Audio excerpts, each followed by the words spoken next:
Buenas tardes con todos. Mi nombre es Cristian Diego de los Santos, soy médico cardiólogo del Hospital Central de la Fuerza Aérea. Eh, el tema de hoy, hoy día voy a desarrollar principalmente un taller electrocardiográfico a solicitud de los tutores. La idea inicial para poder entender es que ustedes sepan de que el electrocardiograma es una herramienta que nos va a ayudar a hacer diagnósticos, pero solo va a tener una utilidad fuerte, contundente, cuando tienes las armas clínicas del paciente. O sea, si tú has ahondado muy bien en la anamnesis, manejas los principales síndromes y obviamente tanto en una situación aguda de emergencia o una situación estable, crónica, ambulatoria, el electrocardiograma te va a dar armas como para poder llevar al diagnóstico clínico y poder darle al paciente, obviamente, un tratamiento, ¿no?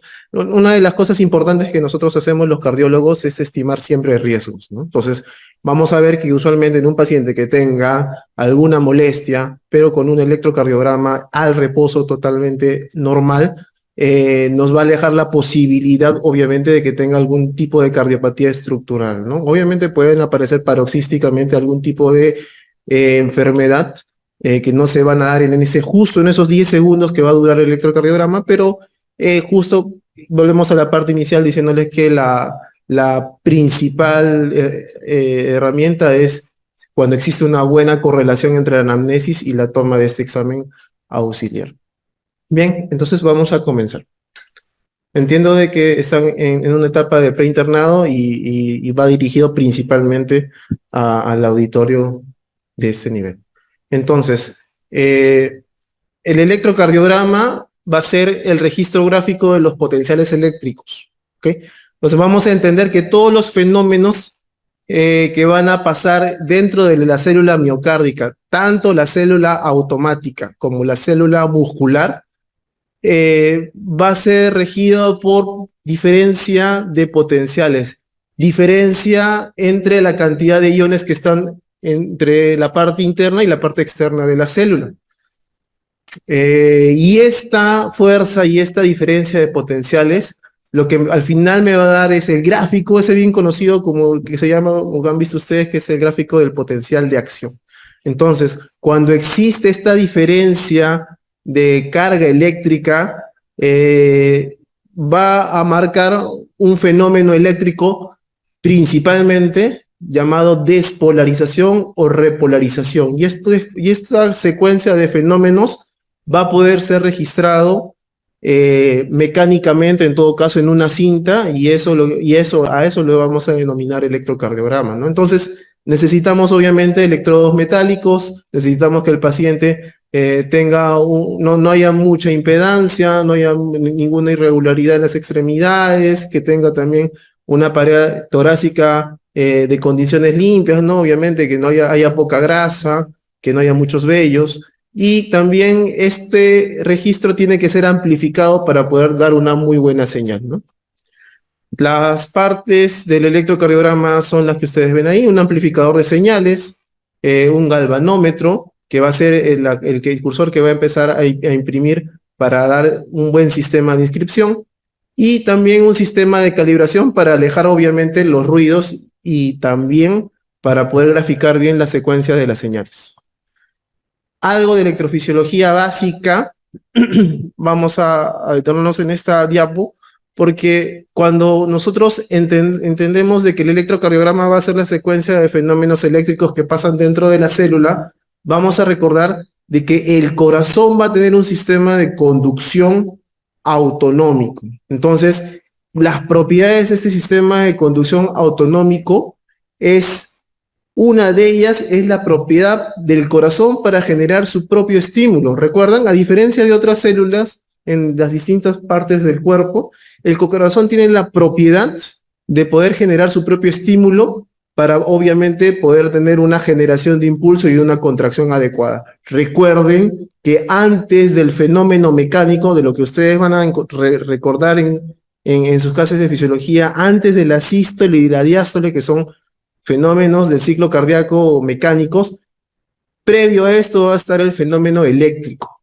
El fenómeno eléctrico Y por ende, una de las propiedades muy importantes de este corazón es que tiene la capacidad de generar su propio estímulo. ¿En dónde? En las células marcapaso. ¿Y cuál de ellas? La general de todas estas, que va a ser el nodo sinusal. O también llamado el de K-flag. ¿Y recuerdan dónde está? Es este nivel, ¿no?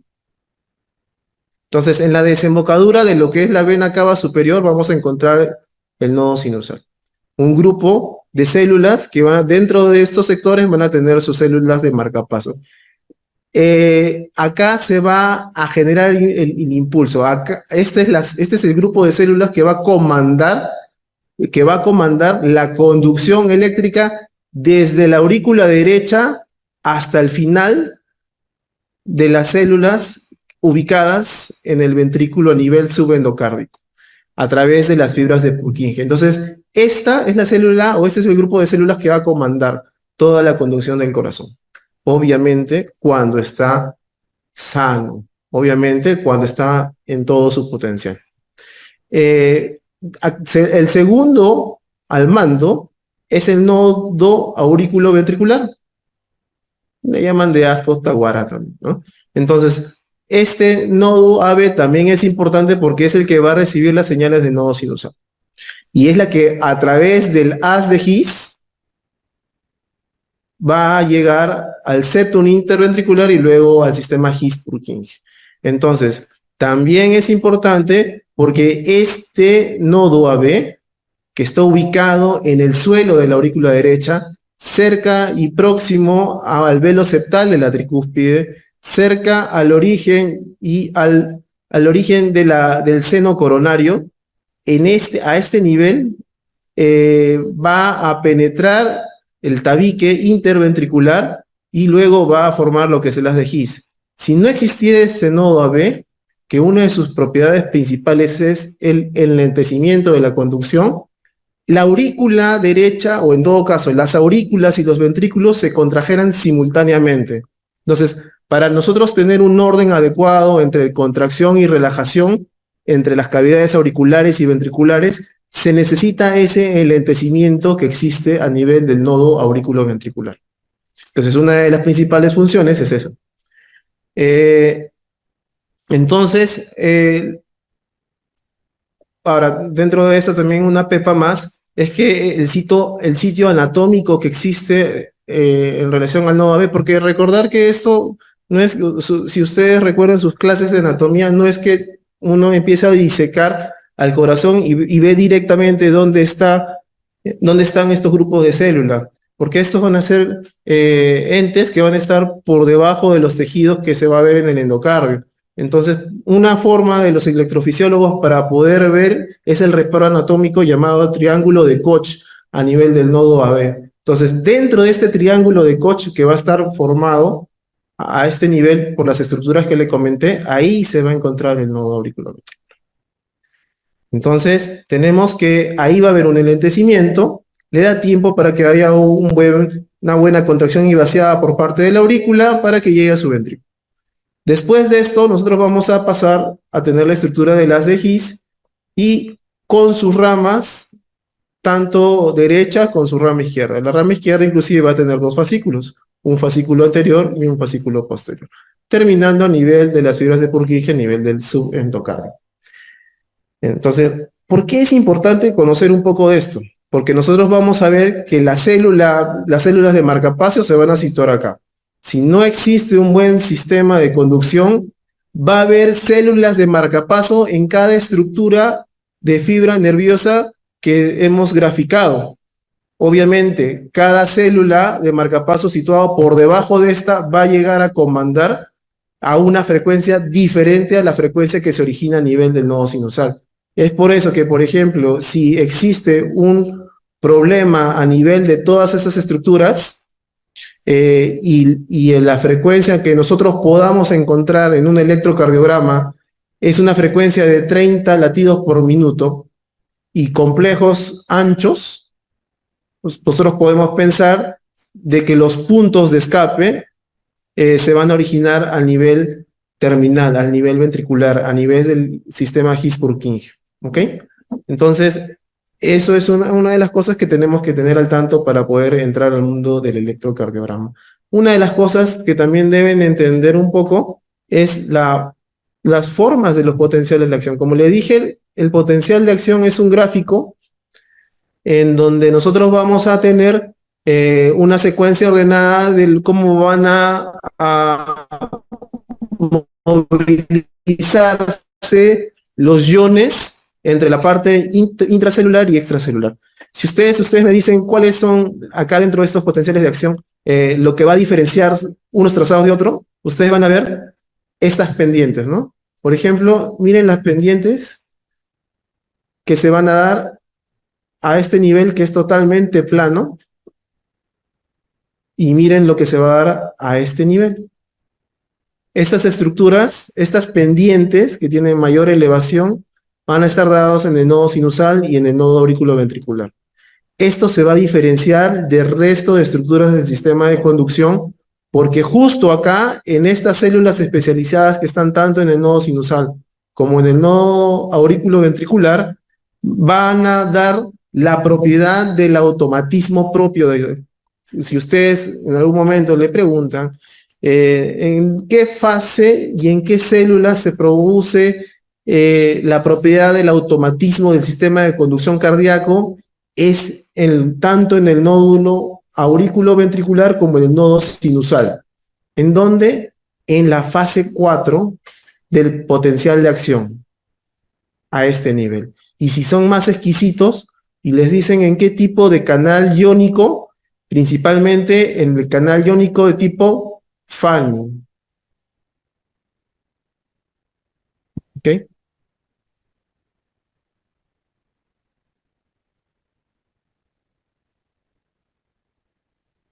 Bien. Entonces, entramos a la parte del potencial de acción en la célula muscular, en la célula mecánica. Como les dije, es una diferencia de iones que van desde la parte interna a la parte externa de la célula. Eso me va a graficar el potencial de acción. Y esto vamos a verlos en diferentes fases, ¿no? Nosotros vamos a tener la fase 0 hasta la fase 4. Una de las diferencias, como les dije, es la pendiente de la fase 4 entre una célula muscular propia y una célula del sistema de conducción, una célula marcapaso. Pero también ustedes van a ver la fase 0. La fase 0 es otra de las diferencias porque acá va a entrar rápidamente el sodio. Por eso es que va a tener esta estructura muy ascendente, ¿no? Después de esto vamos a tener que una vez llegada la célula desde su potencial de acción de menos 90 milivoltios, al despolarizarse la célula se va a volver menos negativa hasta un punto donde se vuelve positiva. Acá empieza lo que es la fase 1, ¿ok? La fase 1, donde va a salir un poco de potasio. Posterior, por eso es que la célula se empieza a volver nuevamente a niveles de 0 milivoltios. Luego de eso vamos a tener una meseta, que es la segunda diferencia entre la célula especializada de la célula mecánica. Entonces, ¿por qué? Porque la meseta va a ser un periodo de quietud. Bueno, va a haber intercambio eléctrico, va a haber intercambio por apertura de canales, pero al final de cuentas el producto va a ser una quietud de equilibrio de iones, ¿ok? Y acá principalmente va a ser dado por la salida de potasio. Realmente en toda la repolarización, luego de la despolarización, en toda la repolarización va a haber salida de potasio, ¿no? Y en la fase 3, obviamente, va a ser mayor inclusive la salida de potasio. Llegando a la fase 4, donde ya existe, nuevamente la célula llega a estar en un estado de reposo, de quietud, porque va a ser el espacio entre dos potenciales de acción, en donde la célula nuevamente se ha vuelto negativa y en donde va a estar esperando el estímulo de las células autonómicas para que nuevamente se ejerza el potencial de acción. Y acá lo que le va a dar el inicio del nuevo potencial de acción, algo que va a colaborar, va a haber una bomba de sodio-potasio. ¿Ok?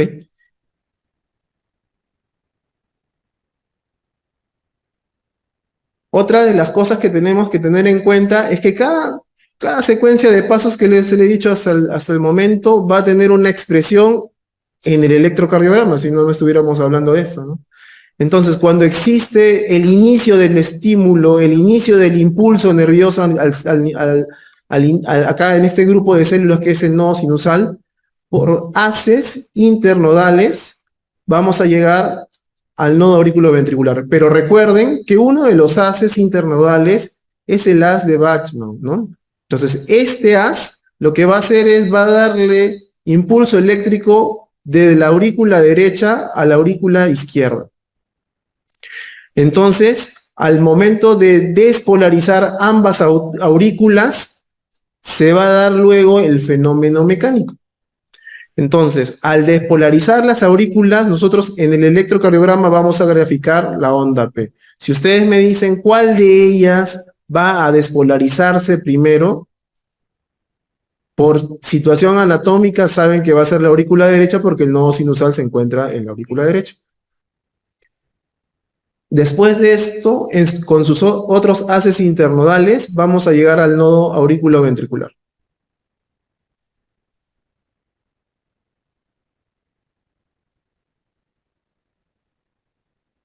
Entonces, acá una de las cosas que también deben tener en concepto es que, si bien es cierto, nosotros estamos graficando todo lo que es el sistema de conducción, todo esto de acá va a ser tejido fibroso porque son anillos que van a envolver a las válvulas. Entonces, pero en una estructura normal, en una condición normal, siempre el impulso eléctrico debe pasar por este camino, por esta ruta. No debería a pasar por ninguna otra, ya que es un sistema aislante desde el punto de vista de conducción nerviosa. Pero muchas veces en situaciones patológicas se va a crear otros caminos a los que les vamos a llamar vías accesorias.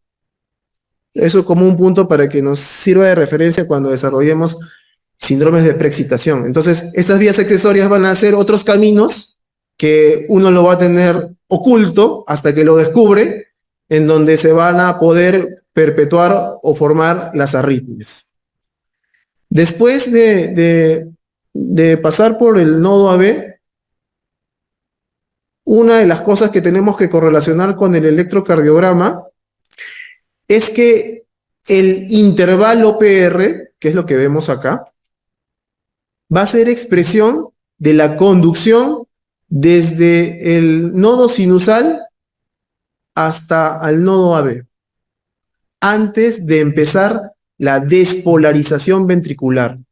Entonces, si ustedes me dicen cuál es el intervalo que me va a poder expresar una conducción auriculoventricular adecuada, va a ser el intervalo PR. Esto puede estar disminuido o esto puede estar prolongado. Ya les voy dando algunas pautas que le va a servir para después. Después de ello vamos a tener el haz de His y lo que va a representar la despolarización ventricular. Ya terminamos con las aurículas y luego seguimos con el ventrículo.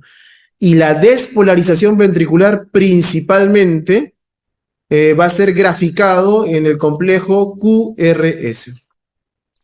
Después de este complejo QRS, lo que vamos a tener es, como ya las células en conjunto se despolarizaron, vamos a nuevamente regresar a la etapa de quietud y a la etapa de una célula con potenciales de reposo negativos, ¿no? Entonces a ese fenómeno vamos a llamarle repolarización. En este caso, como sucede en el ventrículo, repolarización ventricular. Y eso va a ser visto tanto a nivel del ST como la onda T. ¿Ok? Bien. Acabó la parte básica y ahora vamos al electrocardiograma para poder tener una buena lectura de él. Entonces, en el electrocardiograma, ya les dije, son acontecimientos eléctricos antes del acontecimiento mecánico. Vamos a tener que, para tener una buena lectura del electrocardiograma, ustedes van a tener que tener un orden, como todo. Si no hay un orden, se van a olvidar de alguna parte, de algún detalle, y se les puede pasar diagnósticos. Entonces, ¿qué es lo primero que vimos? Obviamente, si las siglas son P, Q, R, S, T, U, la P siempre va a ser antes que la T, que la Q, que la R, que la S. Entonces, si nosotros sabemos que empieza todo por la despolarización de las aurículas, lo primero que vamos a ver va a ser la deflexión positiva expresada como onda P, que va a ser redondeado bordes regulares. ¿Ok?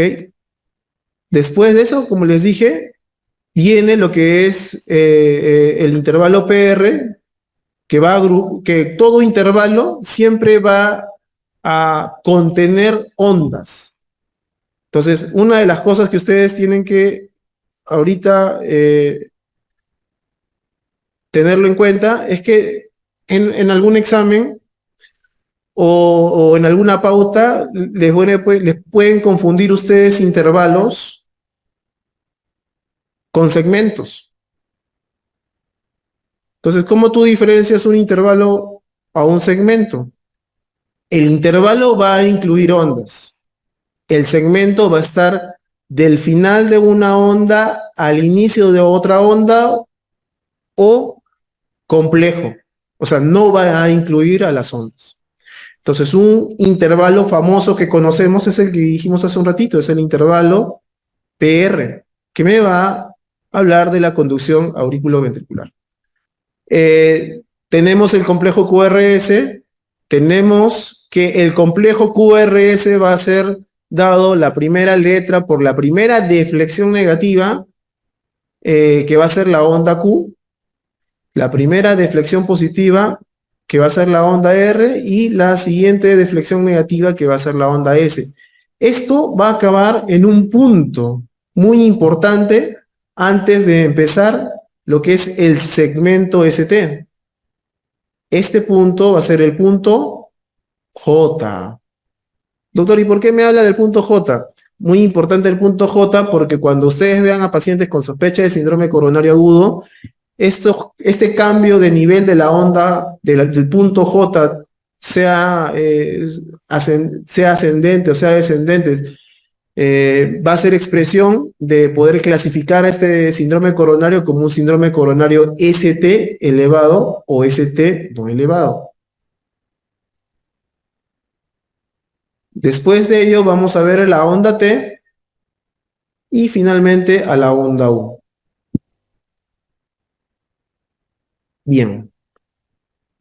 Entonces, cuando ya estemos en el electrocardiograma como tal, lo primero que deben ustedes ver en un electrocardiograma es que, lo más básico, es que el electrocardiograma sea del paciente, ¿no? No van a de repente por ahí, se le cae el electro a una historia y luego lo ponen el electro a otra historia, ¿no? Eso no debe ser. Siempre tienen que corroborar los datos del paciente con el electrocardiograma.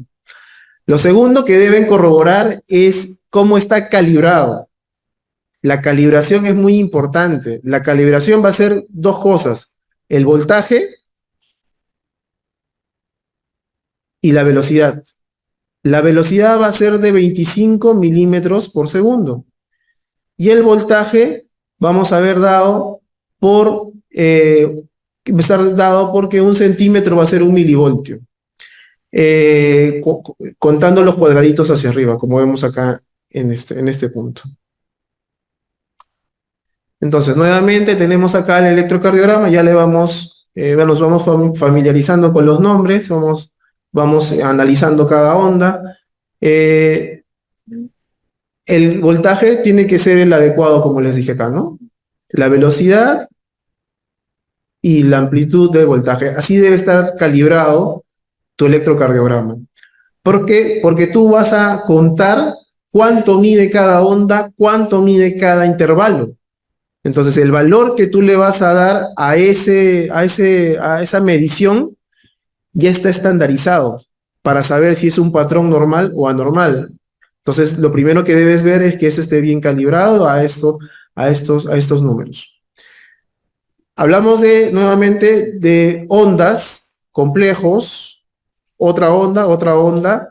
Hablamos de intervalo que va a involucrar ondas, Un intervalo que es el intervalo PR y otro intervalo muy conocido también que es el intervalo QT, que va desde el inicio del complejo QRS o antes de la onda Q hasta el final de la onda T. Entonces, son dos intervalos los que ustedes van a tener que calcular. Son las ondas que le hemos presentado las que van a tener que medir y luego van a buscar anormalidades o cambios de estas. Recuerden que en un electrocardiograma está dividido, en todo caso, en 12 derivadas, ¿cierto? Las precordiales, que son las que siempre conocemos, las que van a estar situadas a nivel del pecho, que van desde B1 hasta B6, y la de los miembros, que son también las del plano frontal. ¿Recuerdan ese eje, bueno, ese plano cartesiano con ese sistema hexaaxial de esas 6 derivadas? Van a estar dadas por las derivadas bipolares y las derivadas monopolares. Recordar que las bipolares van a ser por la diferencia de potencial que se va a dar de una extremidad a otra, siendo negativa en una y positiva en otra.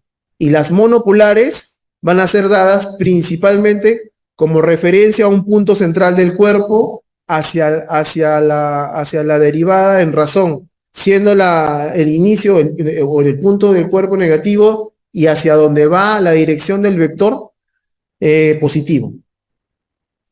Entonces, nos familiarizamos con esto teniendo en cuenta estas derivaciones principalmente frontales. ¿Okay? Una de las cosas que sí tienen que hacer es memorizar los grados. Eso sí, no se explica, eso sí tienen que tenerlo en cuenta. Entonces, cuando nosotros graficamos nuestro plano cartesiano, vamos a tener que son dos las derivadas que nos van a ayudar a construir el plano cartesiano. La derivada 1 y la derivada ABF. Al costado de la derivada ABF vamos a tener la derivada 2 desde el punto de vista del corazón, que está a la izquierda del ABF, y la derivada 3 que está a la derecha del ABF. Hacia arriba, R de right, tenemos acá la derivada ABR, y hacia arriba también tenemos la derivada ABL, L del F de foot. Recordar de que tienen que memorizar los grados. Entonces, cuando ustedes le digan cuántos grados representa la derivada 2, es 60. ¿Cuántos grados representa la derivada ABF? Es 90 grados. ¿Cuántos grados representa la derivada 3? Es 120. Doctor, ¿y cómo me lo memorizo? Bueno, una de las pautas es que empieces primero a graficar tu plano cartesiano con la derivada 1 y ABF. Estas van a tener que ser perpendiculares, o sea, van a ser complementarias. Entonces, como es perpendicular, ABF, ¿qué número va a tener? 90 grados. A su costado del 90 grados, vamos a tener, al costado del ABF, vamos a tener que va a haber una diferencia de 30 grados hacia la izquierda y hacia la derecha. Entonces 2 va a ser 60 grados y I3 va a ser 120. Y con lo que corresponde a ABR y ABL, la diferencia con respecto a ABF va a ser 60 grados. Entonces ABL va a ser menos 30 y ABR menos 150. Entonces, nosotros con esto vamos a ver que el principal vector cálculo para el eje cardíaco de estructura normal va a ser dado en esta dirección. De arriba hacia abajo, de la derecha hacia la izquierda y de atrás hacia adelante. Entonces, el eje cardíaco a este nivel va a estar situado en este cuadrante. Entonces, si yo tengo 1 fuertemente positivo y ABF fuertemente positivo, lo que vamos a tener es que el eje va a ser normal.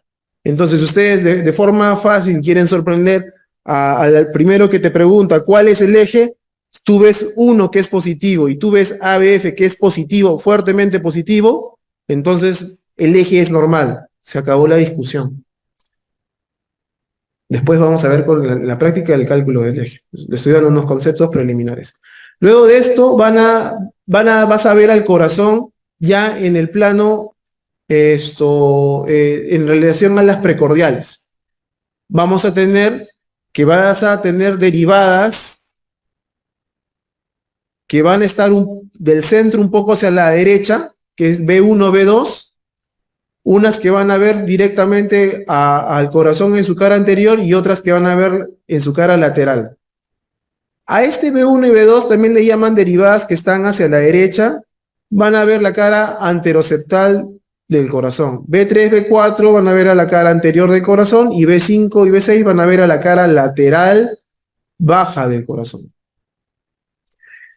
Recordar que el electrocardiograma va a ser unas imágenes que se van a reconstruir desde diferente vista hacia el corazón.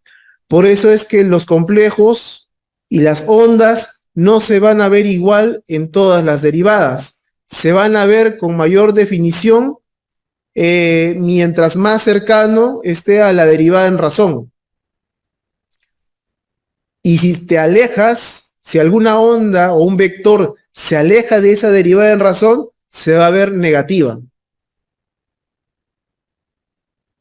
Entonces, empecemos lo que habíamos comentado acerca de cómo se va a dar esta formación de todo este triángulo y eje exaxial, es en relación a la diferencia de voltajes que se van a dar entre dos derivadas, ¿no? En este caso, si hablamos de las derivadas bipolares, vamos a tener que para tener la derivada, mira, y esto me acuerdo que hasta en el examen de la residencia del 2013 vino, ¿no? Uno a veces no estudia cosas porque no cree que vienen, pero al final de las rebuscadas vienen, ¿no? Si por ejemplo, me acuerdo principalmente de esta pregunta, ¿no? ¿Cuál sería la parte positiva y la parte negativa de la derivada 1? Entonces, para eso tendrían que recordar cuál es la derivada 1. La derivada 1 se va a formar de la diferencia que se va a dar del potencial que se va a dar a nivel del brazo derecho hacia el brazo izquierdo. Entonces, como va a acercarse hacia el electrodo positivo, la derivada 1 va a tener su componente positivo en el brazo izquierdo y negativo en el brazo derecho. ¿Ok? Y por ejemplo, si esa es la 1, ¿cuál sería la razón en la derivada 2? El electrodo que va a tener el componente negativo va a ser en el brazo derecho y positivo en la pierna izquierda. Y 3 va a ser el siguiente, ¿no? El brazo izquierdo va a ser el componente negativo y pierna izquierda el componente positivo, ¿no? Esta va a ser la derivada, o en todo caso va a ser el componente neutro que va a ir como un escape de energía hacia la Tierra para poder tener una mejor señal, ¿no? Que va a estar ubicado en la pierna derecha. Vamos viendo los ejemplos de las formas, de las morfologías, de las derivadas. Por ejemplo, en uno, como vamos a aproximarnos hacia la parte izquierda, recuerdan que el eje está hacia la izquierda, que el eje sigue esta secuencia, entonces, esto tiene un problema, creo, ya. Entonces, como se acerca al brazo izquierdo, el componente es positivo, así de fácil.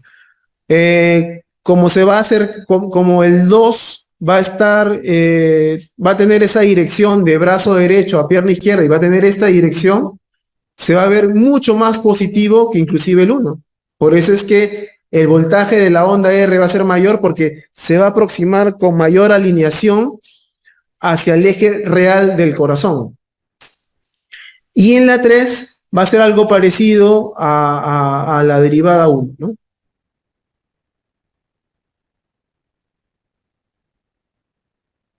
Y en relación a las derivadas monopolares, vamos a tener en cuenta que va a ser la relación que va a tener con el centro del corazón. El centro del corazón, el centro del cuerpo, el punto G del cuerpo a ese nivel, se va a comportar como un inicio negativo. Entonces, cuando se aproxima hacia ABL, va a ser isobifásico.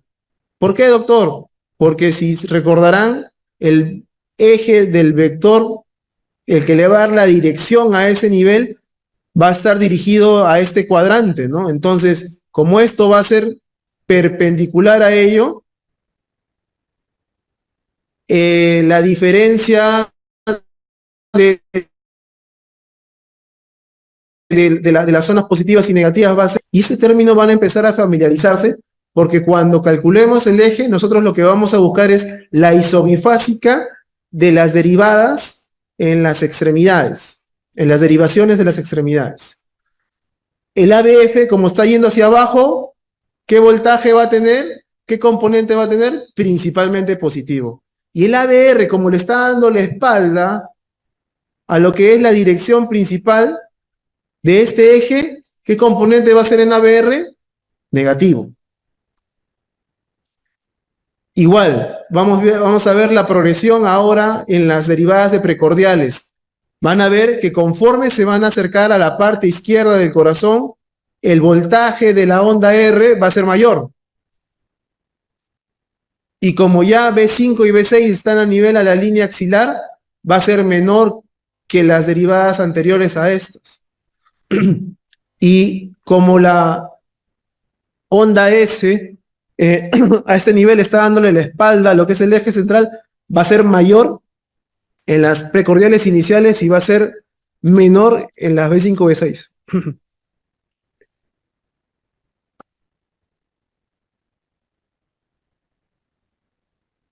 Una de las cosas que una de las cosas que deben saber ustedes cuando tengan su primera rotación de medicina y se queden solos en hospitalización y no haya nadie, porque los residentes están en charla o están haciendo otras cosas, es que cuando tengas un paciente con dolor de pecho, sepas colocar bien los electrodos para tomarle un electrocardiograma. Entonces lo que tienen que hacer ustedes es saber en dónde se coloca cada electrodo. B1 y B2 van a ser equidistantes, línea paraesternal izquierda a nivel de cuarto espacio intercostal. De ahí sigue B4. B4 va a ser en la intersección de la línea media clavicular con el quinto espacio intercostal. Un punto equidistante entre B2 y B4 va a ser B3. Ahí vas a colocar B3. Luego vamos a tener, conforme nos vamos yendo hacia la izquierda, B5 y B6. B5 va a ser en el quinto espacio intercostal al nivel de la línea media axilar anterior y B6 en la línea media axilar. Entonces, le pones también los cocodrilos o los electrodos de extremidades y ustedes van a poder graficar su electrocardiograma. Pero algunas veces el médico de guardia, sea de emergencia o el cardiólogo, te va a pedir que le tomes en sospechas de un infarto posterior o un infarto con afección a ventrículo derecho, te van a decir que pongas los electrodos en la espalda. Entonces tú no te vas a dejar sorprender y vas a saber de que existe B7 a B9 y que existe también B3, B4 reversa para poder también determinar cómo está el lado derecho del corazón. Si tienes sospecha de un infarto posterior, vas a poder sacarle estas derivadas, B7 a B9, que están en la espalda. Y en relación a las precordiales reversas, son en el precordio derecho. ¿Ok? Bueno, no se debería llamar precordio porque ya no es el corazón, pero debería ser en el hemitórax anterior derecho. Y ahí es donde tú vas a situar B3 y B4R, que va a ser equidistante al B3 y B4 que nosotros sabemos. Ok, hasta acá lo que vamos a entender es que, doctor, después que habló tanto, ¿para qué me sirven todos los conceptos que usted me ha enseñado? Primero, para que puedas leer un electrocardiograma de forma básica. Que me sepas si realmente está en un ritmo sinusal o no, que me sepas decir en qué ritmo está, si existe otro tipo de disritmia o arritmia, que me puedas decir en qué eje está, no con exactitud, pero sí aproximarse, Y doctor, ¿y realmente me ayuda a saber el eje o lucirme con el eje? De forma práctica, como dato aislado, no. Pero si tú reúnes varias cosas, sí te ayuda a darle un soporte a saber dónde está el corazón, sin tener, obviamente, una ecografía cardíaca a la mano. Saber si el paciente tiene hipertrofias, crecimientos, tanto de la aurícula izquierda, derecha, o el ventrículo izquierdo, derecho. Principalmente si hay isquemia, si esta isquemia ha llegado a infarto, y ver si existe algún riesgo cardiovascular de producir una arritmia midiendo intervalos tipo el intervalo QT.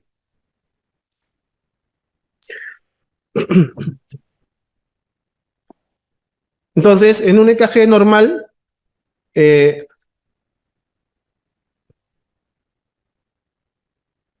vamos a ver esto un poco más acá. Ya. Entonces, en un EKG normal vamos a tener las 12 derivadas.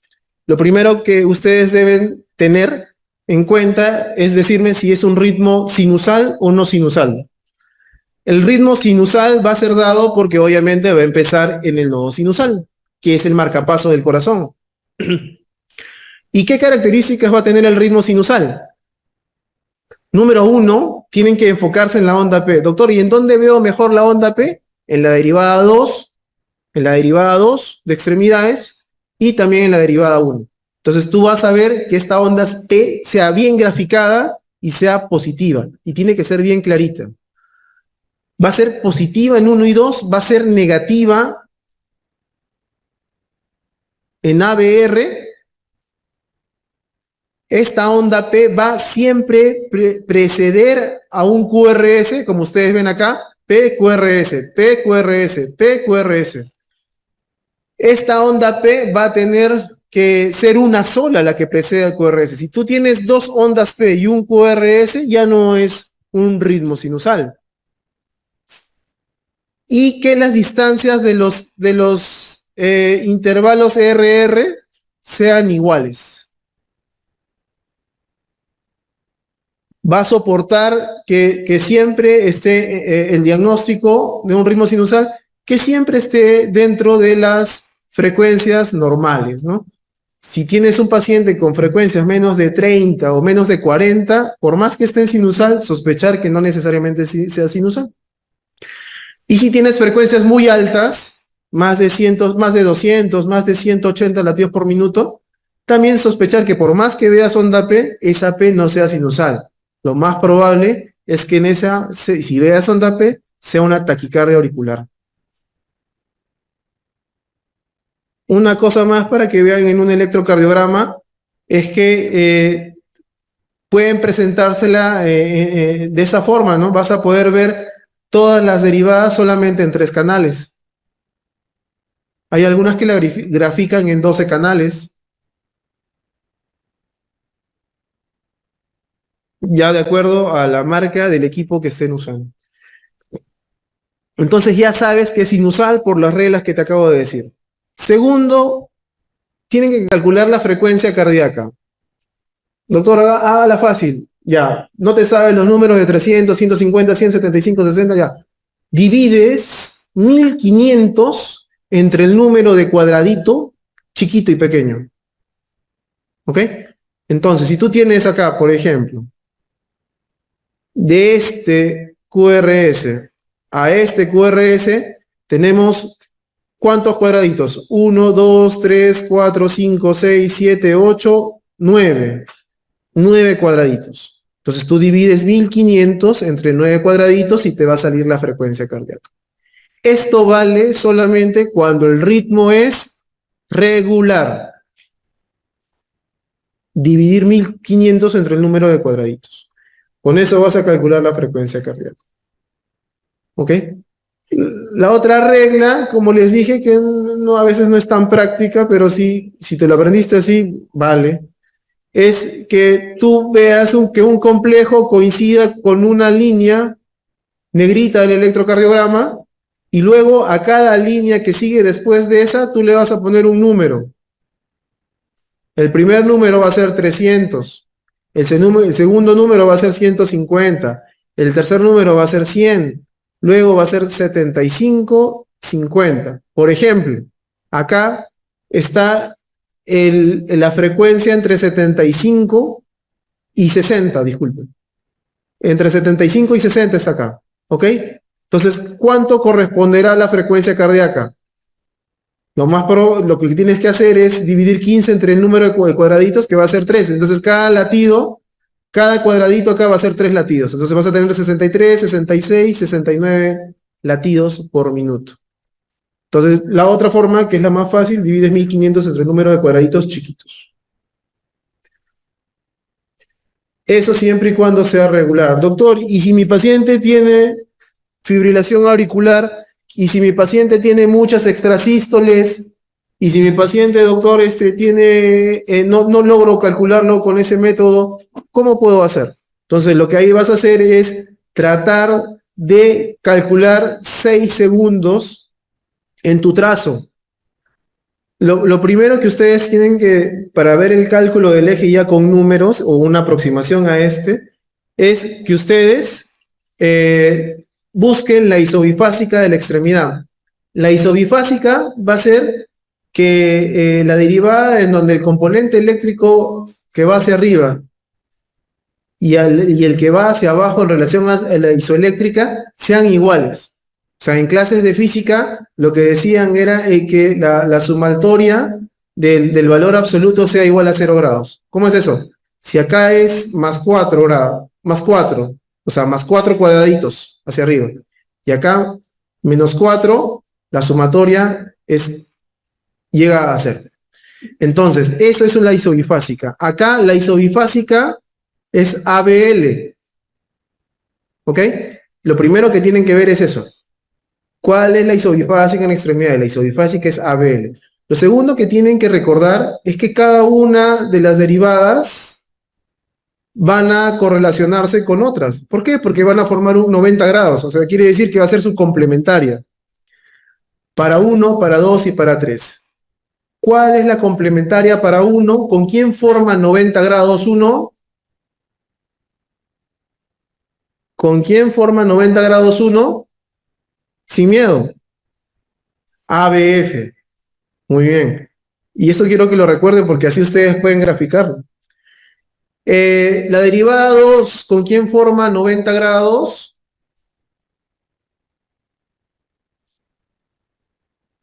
Con ABL. Muy bien.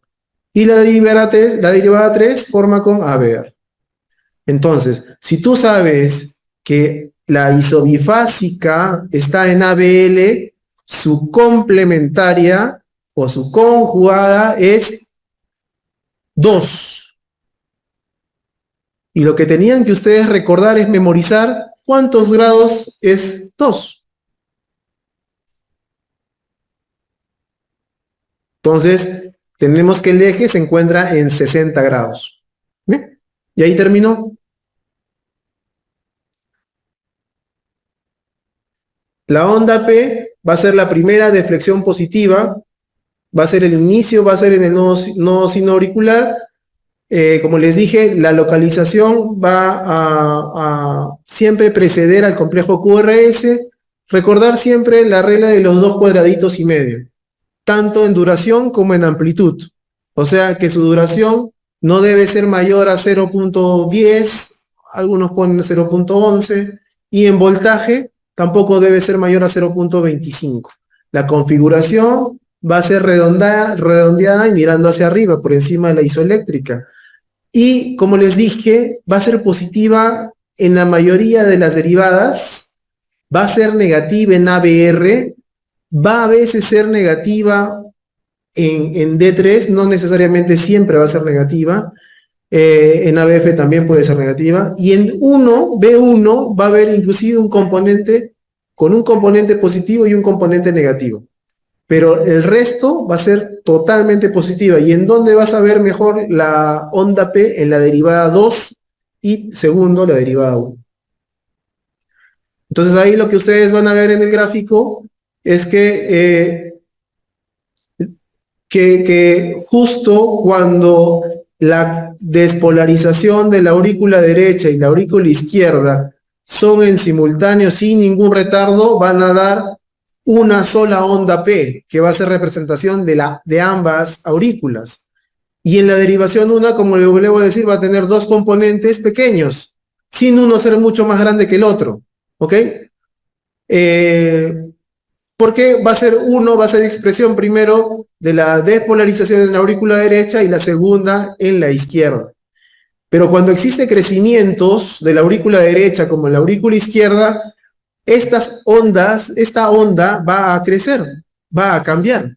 Por ejemplo, en crecimiento de la aurícula derecha, la onda P va a ser de mayor voltaje, va a ser de mayor amplitud. Y en el crecimiento de la aurícula izquierda, la onda P va a ser de mayor duración. ¿Dónde vamos a poder tener esos dos componentes? Puede ser una onda P mediana, y o en la derivación 1, si vas a tener estos dos componentes que al inicio eran similares, el componente positivo y negativo en la derivación 1, como existe crecimiento de la aurícula izquierda de forma mucho más importante, el segundo componente, que es negativo, va a ser muchísimo mayor que el componente positivo. Entonces, doctor, ¿cómo puedo ver entonces un crecimiento de aurícula? Lo voy a poder ver para ver qué dimensiones tiene en la derivada 2, y también voy a ver de reojo la derivada B1.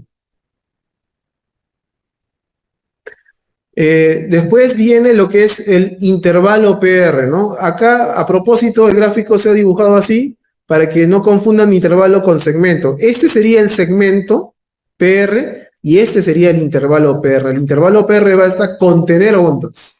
El que nosotros vamos a medir comúnmente va a ser el intervalo PR. ¿Qué valores tienen que aprenderse, doctor?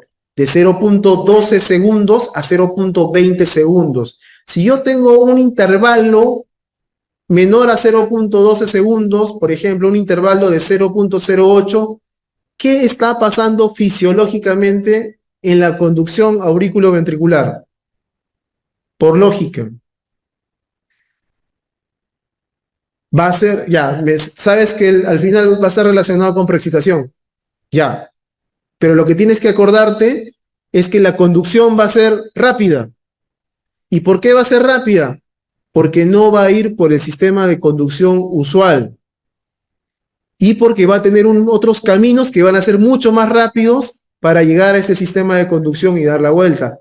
A eso se le llaman vías accesorias. Por electrocardiograma, un PR corto, una onda delta, se va a llamar patrón de preexcitación. Y si este patrón de preexcitación va a dar síntomas, taquicardias, desmayos, y va a llegar muchas veces a la emergencia, ya se va a llamar síndrome de preexcitación a la cabeza de acuerdo al patrón Wall-Parkinson-White. Entonces les dije PR corto, onda delta, trastorno de repolarización. Pero si el PR es más prolongado, ¿qué quiere decir? Del que está más enlentecido esa conducción auriculoventricular. Alguien está dormido. El que está dormido es el nodo auriculoventricular. Entonces ahí están los famosos bloqueos AV. Luego lo que tienen que ver, aparte de eso, es lo que vimos, hemos conversado hace un ratito, ¿no? PR largo en bloqueos AV y PR cortos en caso de preexcitación. Doctor, mi abuelita tiene 0.22 de PR. ¿Está grave? No. A veces pueden estar un poco prolongados debido al envejecimiento de las estructuras, pero no necesariamente está relacionado con una patología. Por más que el informe del electrocardiograma te diga bloqueo AV de primer grado.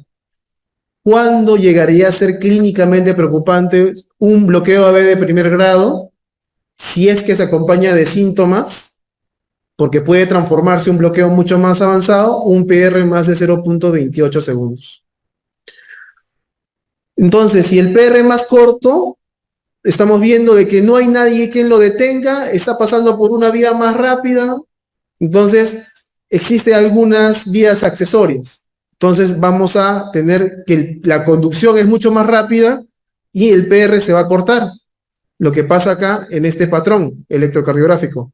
El PR debe estar acá aproximadamente en 0.08 segundos, menos de 0.12, ¿no?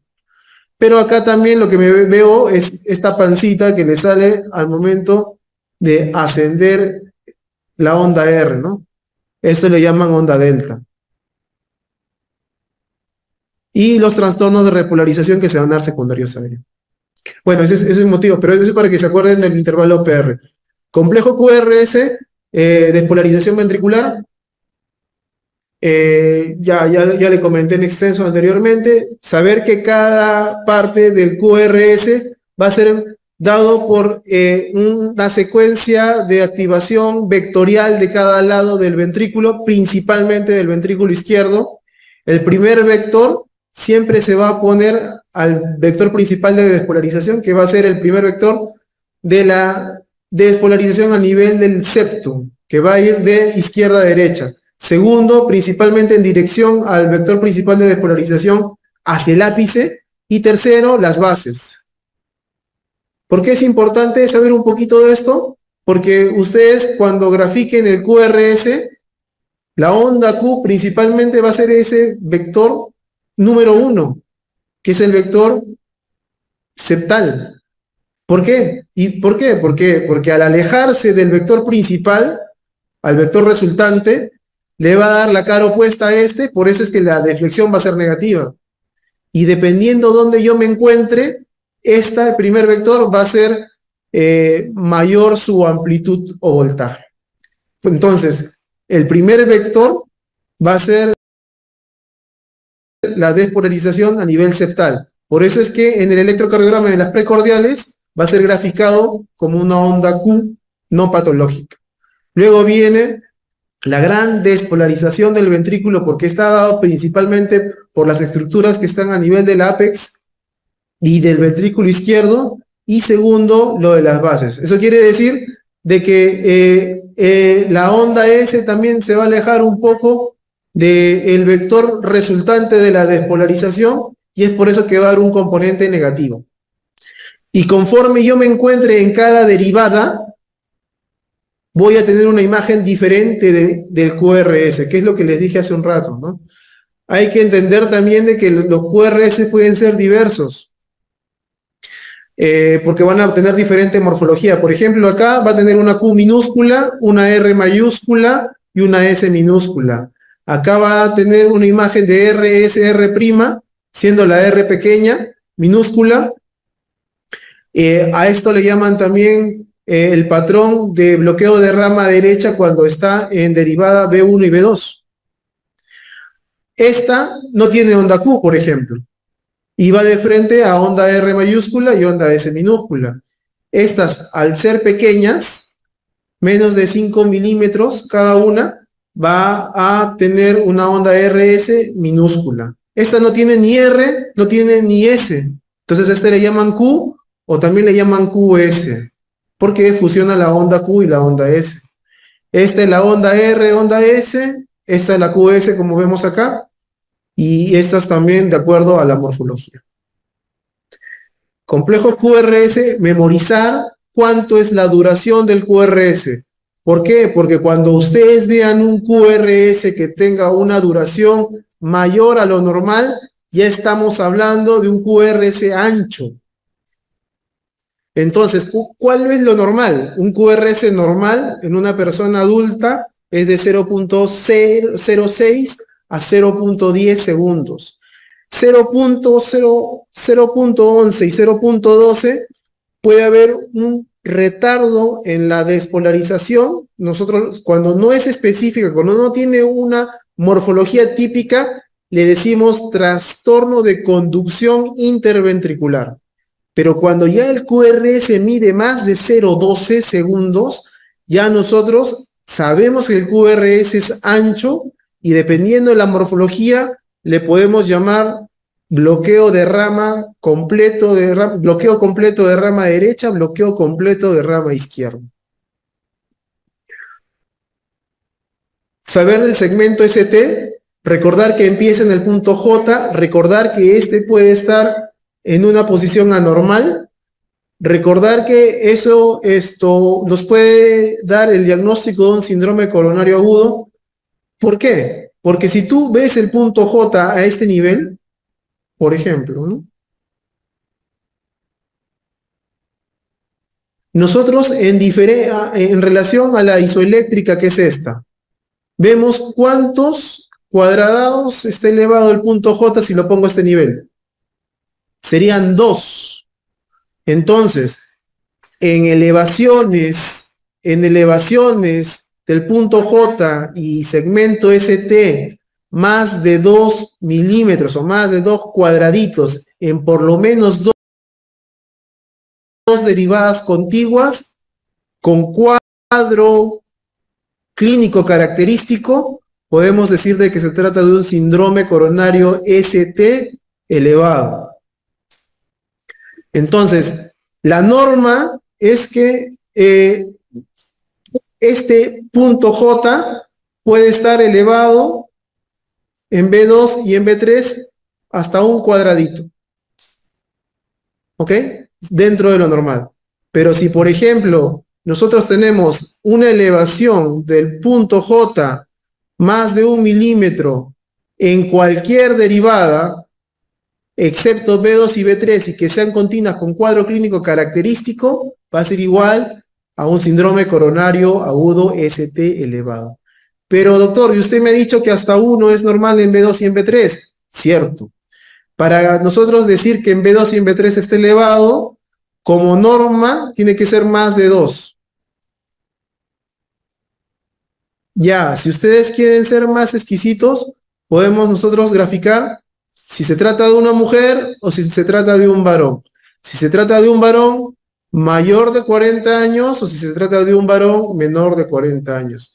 Si es de una mujer, si se trata de una mujer, independientemente de la edad, para que sea punto J elevado en B2 y B3, tiene que ser más de 1.5 milímetros. Si se trata de un varón más de 40 años, tiene que ser mayor a 2.0 milímetros. Y si se trata de una persona más joven, varón, tiene que ser mayor a 2.5 milímetros. Entonces, para las otras derivadas diferentes a B2 y B3, tiene que ser solo mayor a B1, a 1 milímetro. Pero para las derivadas B2 y B3, para decir que el punto J esté elevado, va a depender del sexo y va a depender de la edad del varón. ¿Ok? Como norma general, tiene que ser más de 2 en B2 y B3. Recordar que el punto J es el inicio del ST. Entonces, por ende, al elevarse el punto J, se va a elevar el ST. Por eso es que le llamamos ST elevado y ST no elevado cuando no está elevado. Y lo otro es que hay que ver también la morfología del segmento ST, ¿no? No todos los segmentos ST van a tener una morfología característica de síndrome coronario agudo. Eso lo vamos a ver en la parte práctica. Entonces hay algunas variaciones del segmento ST. Lo otro es que depende del momento exacto en qué momento se está produciendo este síndrome coronario agudo, ¿no? No es igual a los primeros minutos que a la hora ni a los días. Va a ir agrupándose y van a haber otras características que se van a agrupar a la elevación del punto J. Pero desde allá le voy diciendo que no toda elevación del punto J o toda elevación del ST es igual a síndrome coronario agudo. Pueden haber algunos otros casos que tengan este hallazgo, como las pericarditis, como las miocarditis, como las hipertrofias del ventrículo izquierdo, como las embolias, trastornos electrolíticos, ingesta de antiarrítmicos. La onda T va a ser después del segmento ST y va a preceder a esto. La onda T usualmente va a ser positiva en las precordiales, puede ser negativa en B1 y siempre va a ser negativa en ABR. ¿Cuándo va a llamar la atención una normalidad en la onda T? Cuando la veamos fuertemente negativas en precordiales y cuando tengan características de ser simétricas. La onda T normal va a ser una onda T redondeada, lisa y de características asimétricas. El intervalo QT también es muy importante porque va a ser desde el inicio del QRS hasta el final de la onda T. ¿Cuánto debe durar un intervalo QT? Va a ser de forma general de 0,36 a 0,44, hasta 0,47 en mujeres y hasta 0,45 en varones, 0,45 segundos. Pero también va a ser variable de acuerdo a su frecuencia cardíaca. Por eso es que a este QT que tú mides vas a tener que corregirlo por la frecuencia cardíaca. Después les voy a explicar la fórmula. Bien, hasta este momento hemos terminado lo que es la clase teórica de electrocardiograma. ¿Hay alguna pregunta en el auditorio?